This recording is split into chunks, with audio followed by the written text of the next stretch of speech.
বৰখলাত drugs mafia ফাৰুকৰ গুণ্ডাগিৰি, ১৭ বছৰীয়া আফ্ৰিদিক নৃশংস হত্যা, দুখীয়াৰ কেছ নলয় পুলিচে।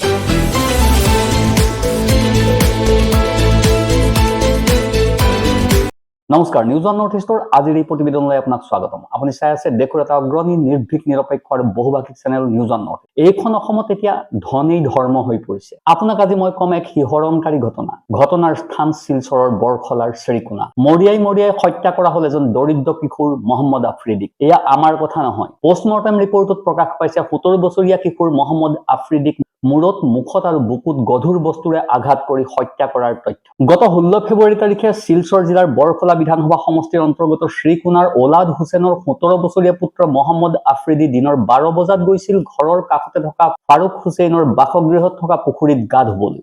কিন্তু গা ধুবলৈ যোৱা আফ্ৰিদি ৩ ঘণ্টালৈকে ঘূৰি নহাত পৰিয়ালবৰ্গই বিচাৰ খোচাৰ কৰি কংগ্ৰেছ নেতা তথা শ্ৰীকোনা গাঁও পঞ্চায়তৰ প্ৰাক্তন সভাপতি ফাৰুক হুছেইনৰ বাসগৃহত থকা পুখুৰীত উদ্ধাৰ কৰে আফ্ৰিদিৰ মৃতদেহ। পৰিয়ালৰ সূত্ৰৰ পৰা জানিব পৰা মতে পুখুৰীৰ পানীত ডুবি আফ্ৰিদিৰ মৃত্যু হোৱাটো কোনো পধ্যেই মানি ল'ব নোৱাৰে, কাৰণ আফ্ৰিদিয়ে ভালদৰে সাঁতুৰিব জানিছিল। ফাৰুক হুছেইনৰ বাসগৃহত থকা পুখুৰীত আফ্ৰিদিৰ মৃতদেহ উদ্ধাৰৰ লগে লগে স্থানীয় চালচাপ্ৰা আৰক্ষী চকীৰ আৰক্ষী ঘটনাস্থলীলৈ আহে আৰু মৃতদেহ মৰণোত্তৰ পৰীক্ষাৰ বাবে শিলচৰ মেডিকেল কলেজ হস্পিটেললৈ প্ৰেৰণ কৰে। মৰণোত্তৰ পৰীক্ষাৰ পাছত ধৰ্মীয় ৰীতি নীতি অনুযায়ী আফ্ৰিদিৰ মৃতদেহৰ অন্ত্যেষ্টিক্ৰিয়া সম্পন্ন কৰা হয়। কিন্তু ৰহস্যজনকভাৱে এই ঘটনাটো পানীত ডুবি মৃত্যু হোৱা বুলি চালচাপা আৰক্ষীয়ে অদ্যপৰিমিত পঞ্জীয়ন নকৰিলে কোনো গোচৰ। মৃত মহম্মদ আফ্ৰিদিৰ দৰিদ্ৰ পিতৃয়ে ঘটনাৰ তদন্তৰ এই বাতৰিত যুগুত কৰা মুহূৰ্তলৈকে এফআইআৰ দাখিল কৰিবলৈ বহুবাৰ চালচাপ্ৰা আৰক্ষী চকীলৈ গৈছে যদিও চালচাপ্ৰা পুলিচে ৰেজিষ্টাৰ নকৰে একো কেছ ৰেজিষ্টাৰ কৰাটো দূৰৰ কথা, মৃত আফ্ৰিদিৰ পিতৃয়ে দিয়া অভিযোগক গ্ৰহণ নকৰে চালচাপ্ৰা পুলিচে। তাৰ মানে ধন কুবেৰ ফাৰুকৰ হতে গোপন মিতিৰালি আছে নেকি চালচাপ্ৰা আৰক্ষীৰ। উল্লেখ্য যে কিশোৰ মহম্মদ আফ্ৰিদিয়ে বিতৰ্কিত ব্যৱসায়ী তথা স্থানীয় কংগ্ৰেছ নেতা ফাৰুকৰ বাসগৃহত থকা পুখুৰীত গা ধুবলৈ যাওঁতে সেই সময়ত পুখুৰীৰ কাষতে ফাৰুকৰে বাসগৃহত কাম কৰি আছিল কেইজনমান মিস্ত্ৰী যোগালীয়ে। সেই কেইজন মিস্ত্ৰী যোগালী আছিল ফকৰুদ্দিন পিতা চুৰাতুদ্দিন,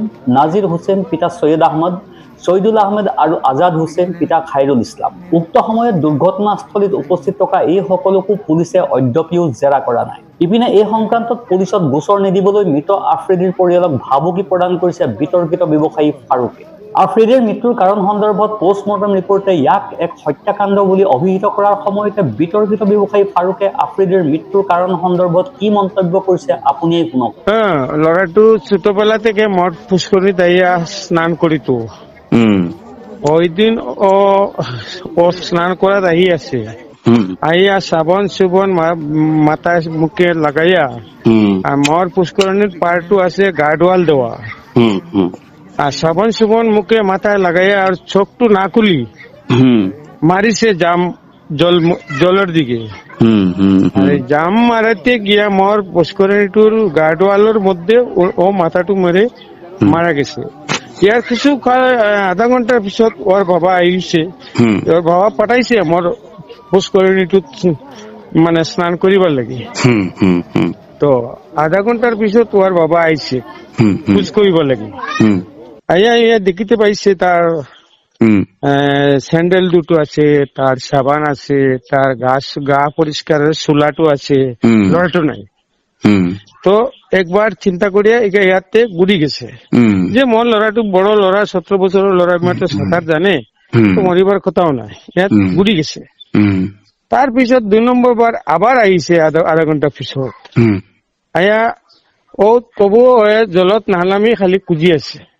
তখন মোর বাইটোর মোর 2 নম্বর বাইটোর ওয়াইফে কইছে, ভাই আপনার লড়ার ইয়াতর পৰা স্যান্ডেল দেখি আছো, সাবান দেখি আছো। তাৰ প্ৰিয় দৰ্শক, শুনিলে ধুৰন্ধৰ ফাৰুকৰ এই উদ্ভট মন্তব্য।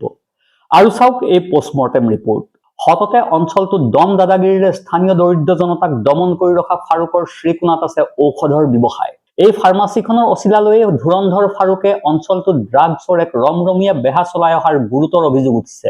স্থানীয় ৰাইজৰ অভিযোগ যে উক্ত দিনা সেই স্থানত মজুত ৰখা ফাৰুকৰ ড্ৰাগছ বেপাৰৰ সাক্ষ্য আছিল মহম্মদ আফ্ৰিদি, আৰু সেই সাক্ষীকেই চিৰদিনৰ বাবে নিশেষ কৰি দিবৰ বাবে ফাৰুকৰ গুণ্ডা বাহিনী জঁপিয়াই পৰিছিল আফ্ৰিদিৰ ওপৰত। ফাৰুকৰ নিৰ্দেশ মৰ্মে গুণ্ডা বাহিনীয়ে হাতুৰিৰে মুখত, মূৰত আৰু বুকুত আঘাত কৰি হত্যা কৰিছিল 17 বছৰীয়া আফ্ৰিদিক। মৃতদেহ দলিয়াই দিছিল কাষতে থকা পুখুৰীৰ গাৰ্ড ৱাললৈ, যাতে পৰৱৰ্তী সময়ত ৰাইজে বিশ্বাস কৰে যে সাঁতুৰিবলৈ গৈ গাৰ্ড ৱালত খুন্দা খাইহে আফ্ৰিদিৰ মৃত্যু হৈছে। এয়াই হয়তো আছিল ধুৰন্ধৰ ড্ৰাগছ বেপাৰী ফাৰুকৰ পৰিকল্পনা। কিন্তু পোষ্টমৰ্টেম ৰিপৰ্টে ঘটনাৰ তদন্তক দিছে আন এটা নতুন মূল। কুখ্যাত ফাৰুকক শীঘ্ৰে গ্ৰেপ্তাৰ কৰি সঠিক তদন্ত কৰিলে আফ্ৰিদি হত্যাৰ আঁৰৰ ভয়াৱহ ৰহস্য ফাদিল হৈ পৰিব বুলি স্থানীয় জনতাই মত পোষণ কৰিছে। স্থানীয় জনতাই শিলচৰ আৰক্ষী অধীক্ষকগৰাকীৰ দ্বাৰা এই ঘটনাৰ উচিত তদন্তৰ দাবী কৰিছে। তলৰ কমেণ্ট ছেকশ্যনত আপোনাৰ মনৰ কথা শ্বেয়াৰ কৰিব, কাৰণ আপোনাৰ মতামতেই হৈছে আমাৰ মূল শক্তি। Bureau report, news on north.